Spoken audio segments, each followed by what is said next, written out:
Hello, it's Nikki.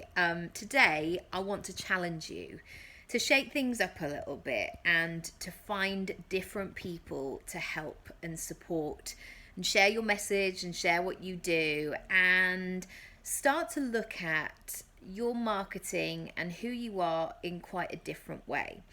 I think by nature, we all know what we know, don't we? And we all like what we like. And staying in our comfort zone can sometimes feel like the safest option.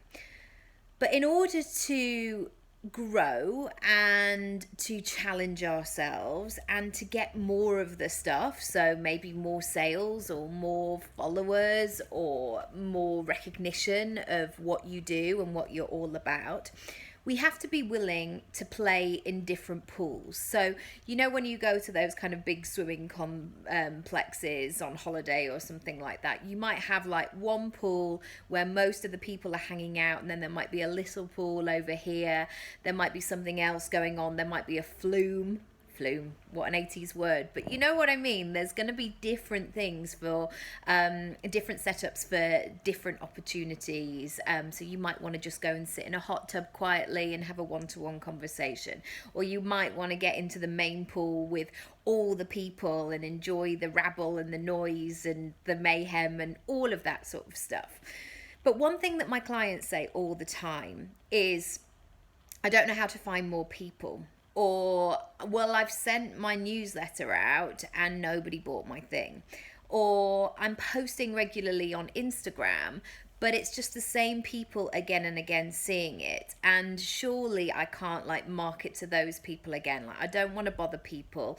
I don't want to get in people's faces. And but they need the sales and they need the customers because, we're in business, right? We need to make money, and let's just be real about that as well. You don't have a business unless you have money coming into it.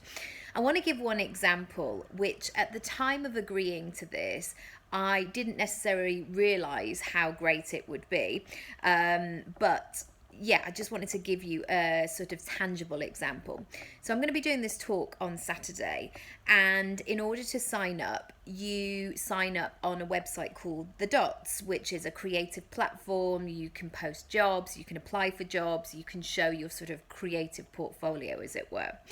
And I've just looked at the numbers this morning, and 85 people are coming. And because I'm an event host, I can see who signed up and a little bit about them. And I don't want to be all weird and stalkery and going, oh, right, interesting. Yeah, you worked at Condé Nast. Okay, cool. Oh, you're a designer, or you're this, or you're that. I was just simply having a peek because the information is available.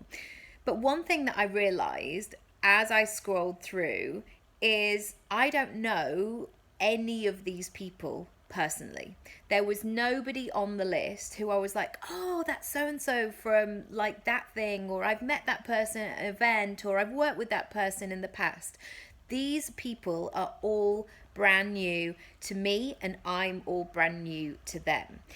And I suddenly thought, wow, 85 people. Imagine 85 people in your living room or in the park, and or at a party, and you're getting to know those 85 people. Think about the potential there of who you could help, or how you could share something that maybe wouldn't be right for them, but they might say to two more people, and you would see that ripple effect of your business.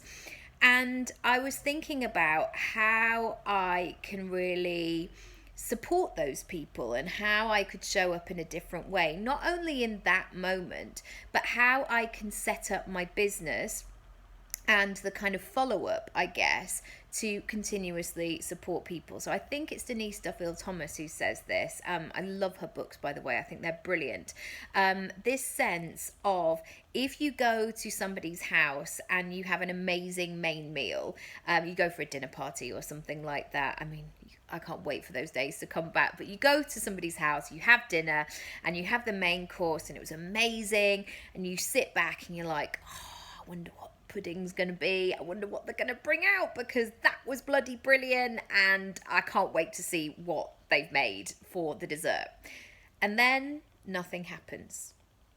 And you wait half an hour and still nothing happens.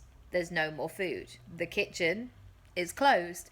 And you, as that eater, is like, oh no, I was really looking forward to that, or I wanted to be given the next steps. So I was thinking about that in terms of my potential new customers, the people who I want to welcome into my world, where I want to send them, where I want to help them going forward on Saturday. So one thing that I do whenever I'm in this situation is I always grab a piece of paper and a pen, and I get really creative in the way that I think. So quite often my creative ideas, excuse me, don't come in a sort of logical fashion where I just suddenly come up with one thing and I'm like, right, that's it, that's what I'm going for. For me, I like to make sure that I've like unturned all of the things and I've figured out the process, and then I'll make a decision. So one thing that I was thinking was, okay, so where are they right now? So they're coming to a free event. So at this point, all they know is that they like the title, they like the description, and they've seen it's by me and it's at a respected venue. So, and it's a Saturday morning, so they're like, yeah, sure, I'll do that. But at this point, no money has been exchanged. And I know that I've got an hour with them to actually teach them something, to share what I do, to give them something that they can take away. And I always make an effort with my talks. Like, it's never just, let me just tell you my life story for 45 minutes of the whole hour talk and then there's time for questions. No, like, people can listen to my story if they want, if they just go on my website. If I'm going to really be in that live experience, how can I help them? What are they going away with there? And if it was like physically giving over a gift box of all the things, what would I put in there? And that's really important as well. I've been to so many talks where people just tell me to think positively or keep going, or like hustle harder. They're blank statements to me. They don't resonate. I would much rather go in and actually help people and really work and coach. That's the thing. That's what I'm there to do. That's what I'm qualified to do. So just to give you a bit of insight on this as well, is so they're coming up for free. So what I'm not going to do in that moment is spend all my time selling my 12-week program. So for somebody who has come in on a freebie, it's not necessarily a great use of my time to go, okay, so this is, now we're going to talk about thousands of pounds and we're going to focus on that. Because if somebody's coming in for free stuff, they might not be ready for that. So one exciting thing that I've done, which I've never done before, is I'm going to give everybody a £10 gift voucher so they can use it in my £20 store. So they've got a follow-up. I am going to make them pay the other £10 if they want to do this. But it's a really lovely way that they can not only keep the gift voucher for themselves, but if they want or if they choose, they can gift it to somebody else. So they can pass that on if I'm not, what they thought I was going to be or relevant in that situation. So my mission for you today basically is to get really clear on what all of this looks like in terms of your business. Again, 2020 is coming up. What's your marketing strategy? What are you bringing into play? And I just want to encourage you to think outside the box. Look at the areas where you can pop up and add value. Look at the different ways of doing things that you could do something in order to stand out. And sometimes you have to get uncomfortable. Sometimes you might have to do something for free, but you know that you're going to get so many other things.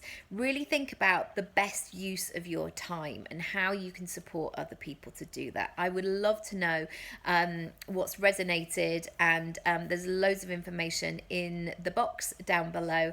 So let me know your ideas. Not that I'm going to steal them, but let me know what you're working on or what your takeaways were. Thank you so much for listening. I'll see you soon. Bye.